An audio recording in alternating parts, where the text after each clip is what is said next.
Čaute dobrodruhovia, prednedávnom som vydal tento Reels a short. Dal som vám tam úlohu, aby ste mi vybrali prácu na piatok. Dnes je piatok, takže ideme pracovať. Najviac ste tam písali a najviac lajkované boli komentáre, ktoré písali o tom, že by som si mal postaviť poriadnu kadibúdku a ďakujem. Veľmi si vážim, že sa tak staráte o moje kvalitné vyprázdňovanie. Takže, no, ideme stavať kadibúdku, aj keď to není žiadna priorita, aj keď to není vôbec podstatné, aj keď ma to bude stať prachy a aj keď s tým zabijem asi 2 dní života, ideme stavať kadibúdu. Poďme na to. A čo je úplne najdôležitejšie, je nájsť to najvhodnejšie miesto na kadibúdku. Tak je táto časť. Je to tu také prázdne, tuto je pec, tuto nie je vôbec nič a možno tu by nebola úplne najhoršia. Čo poviete?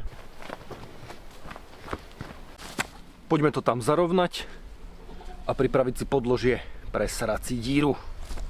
Prvá prekážka sa objavila skôr, než som vôbec začal stavať. Miesto skvelé, ale terén je tu trošku krivý. Vlastne bol tak krivý, že ak by som kadibúdu postavil rovno naň, tak by to bola krivá kadibúda. Máme menší problém a to taký, že v tomto vrecku mám kapesník a bloček a v tom druhom nemáme nič a v spodnom mám peňaženku. Poukážka do Martinusu. To je jedno. 5 eur. Myslíte, že mi to postačí na stavbu kadibúdky?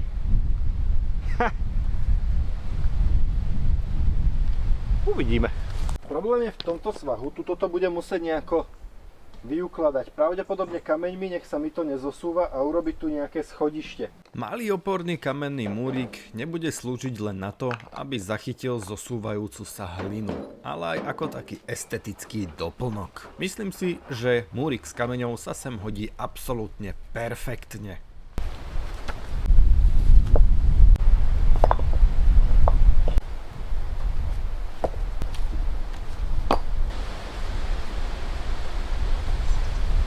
Nakoniec trošku som pozmenil plán, pôvodne som mal obchádzať tadialto, ale nakoniec to urobím tadialto, takže toto trošku vyrovnám a tu už potom budeme môcť stavať. Drobná terénna úprava a problém je raz dva vyriešený.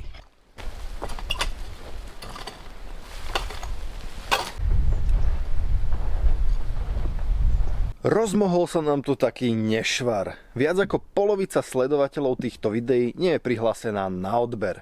Nič ťa to nestojí a mňa to neuveriteľne poteší, tak klikni na odber. Blížime sa k 20 000 odoberateľom. A na oslavu 20 000 odoberateľov mám pripravené jedno veľmi špeciálne video. Nenechaj si ho ujsť a prihlás sa na odber. Ďakujem. Nasledovala veľmi dôležitá činnosť a to je urobiť nákres, kde bude kadibúdka. Musí byť rovná, je to taká kocka, nesmie byť krivá a netrvalo to ani tak dlho a mohol som začať zatlkať prvé koly. Avšak tu nastal ďalší problém. Keď som zatlkal tieto koly na plot, každý jeden vošiel do zeme bez akýchkoľvek problémov. No a tu ani jeden som nezatlkol bez problémov. Takmer vždy som narazil na kameň, či už to bolo hlbšie, menej hlbšie, vždy som narazil na kameň. Každým jedným zo 4 kolov. Toto miesto je skrátka prekliaté. Ja som sa však nevzdal a problémy som vyriešil. Celú kadibúdku som o 5 cm posunul dopredu, to mi však nepomohlo. Kamene boli aj tam. Musel som to vyriešiť, ale ešte predtým sa vyskytol ďalší problém.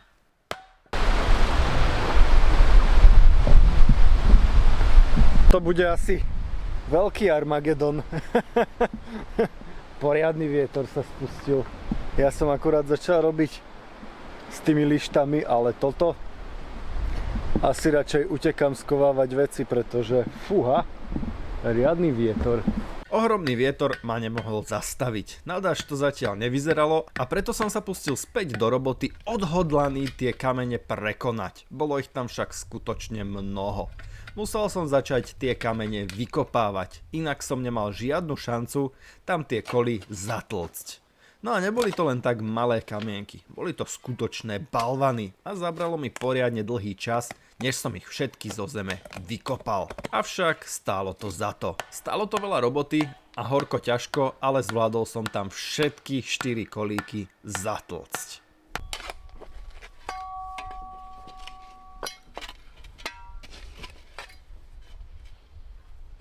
Bez peňazí niet hranolov, preto som musel improvizovať. Našťastie tu mám veľmi veľa konárov, guľatiny a sú relatívne rovné. Musím preto vybrať tie absolútne najrovnejšie a využiť ich na stavbu kostry kadibúdky. A týmto spôsobom na ňu nemusím minúť ani tých 5 eur. Uvidíme, či všechen ostatný materiál mám, alebo budem predsa len musieť nejaké prachy minúť. Začal som osádzať prvé stĺpiky. Bolo veľmi dôležité, aby boli čo najrovnejšie. Rovné stĺpiky mi zabezpečia, že nebude také ťažké to celé pokryť doskami. Bude to jednoduchšie. Keby boli krivé, no, nemuselo by to dopadnúť tak dobre. Myslím si, že tá guľatina sa sem aj celkom hodí. Bude to mať aspoň taký ten nádych horárne a prírody. Trošku som zabalansoval na rebríku, predsa len je tu všade svah. Našťastie som nezletel a pomaly, ale isto som postupoval v konštrukcii.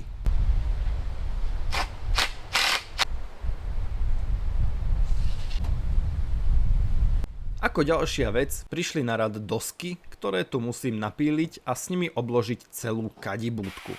Najprv prídu vodorovné a až potom prídu zvislé ako obklad. Najhoršie na tom je, že ja nielen, že nemám na to rozpočet, ja na to nemám ani len čas. Budúci týždeň sa ide robiť strecha a ja musím začať makať na prípravách, na dokončovaní všetkých potrebných vecí, takže na túto kadibúdu mám len dnešný deň. Dove, či to stihnem. Tlačil ma čas, počasie aj rozpočet.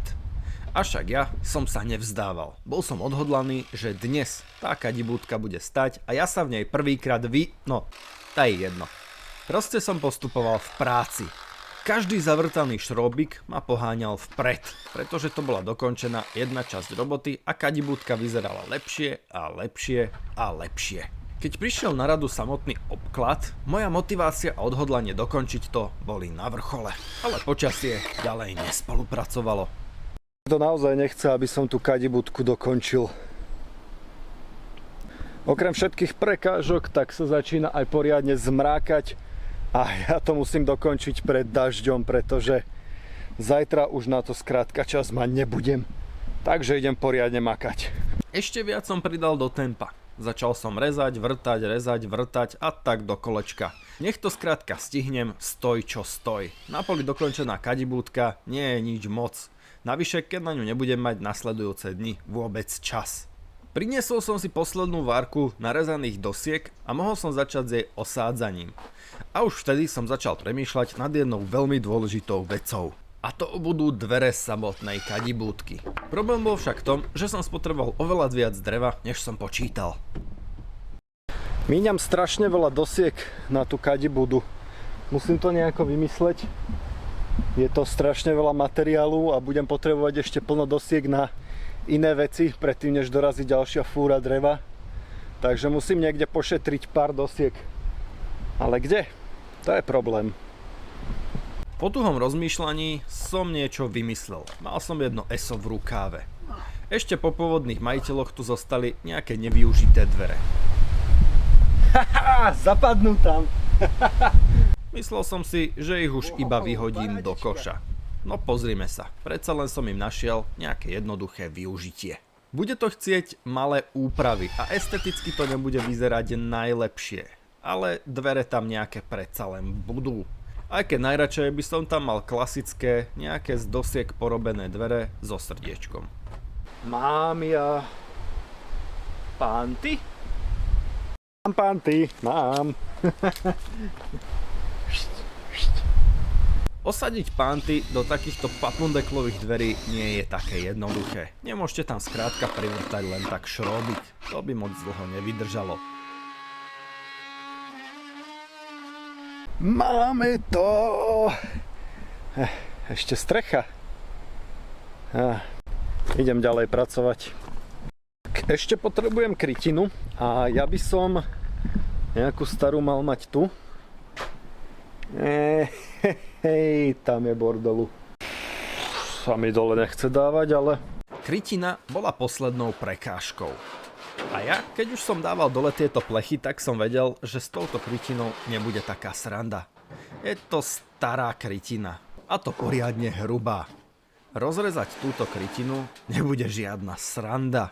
Už len dať ju dole bolo poriadne náročné. Všetko som si nameral a odhodlane som sa vrhol vpred roztrihať to nožničkami. Nie, toto nožničkami naozaj nepôjde. A preto som urobil tú najväčšiu chybu, ktorú si strechár vie predstaviť. Jo, urezal som to flexou, je to tak. No a prečo je to vlastne tá najväčšia chyba? Pretože keď to rozrežete flexou, tak poškodíte ten materiál takým spôsobom a teplom, že vám začne hrdzavieť oveľa rýchlejšie, ako keby ste to odrezali nožničkami. Nuž, ja som v tomto prípade nemal na výber. Mohol som sa vrhnúť do posledných prekážok a tou je urobiť samotnú strechu. Najprv som si tam urobil laťovanie, veľmi skromné laťovanie a nakoniec som mohol začať osádzať samotné dve plechové tabule. Mal som na to samoprerezávacie šróbiky aj s gumičkou. Tie vydržia úplne najdlhšie a sú najlepšie na uchytenie plechových tabúl na strechu. Našťastie, keďže budem robiť najbližšie dni strechu, tak mám tých šróbikov relatívne veľa. Prístup bol pomerne jednoduchý, vedel som si vyliezť hore na strechu a vďaka tomu som to tam mal uchytené raz, dva. Je tam pár detailov, ktoré by som mal ešte dokončiť pred výsledným produktom, ale no, skrátka niečo ma velice súrilo. Teda zostalo už iba to posledné, vyskúšať, či je kadibúdka funkčná.